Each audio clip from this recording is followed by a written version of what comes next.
కోటి మంది మహిళల్ని కోటీశ్వరుల్ని చేస్తా అంటివి.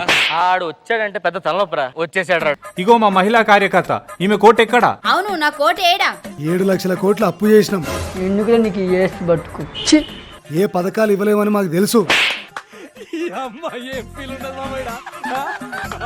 నువ్వెట్లా మహిళల్ని కోటీశ్వరులు చేస్తా అని చెప్తున్నావు? అవును నా కోట ఎక్కడా? నన్ను కోటీశ్వరాలని చేయి. ఇదంతా నీ ట్రైనింగే కదరా. అవును నన్ను కోటీశ్వరాలని చేయి. కోటీశ్వరాలు చేయాలి. నా టైం అయింది, నా పైసలు నాకు ఇతనే పోతా.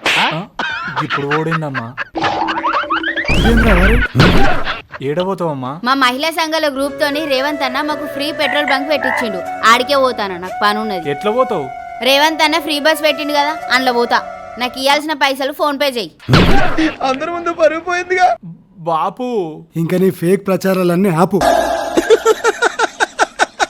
వేసేసాడు, బాగా వేసేసాడు.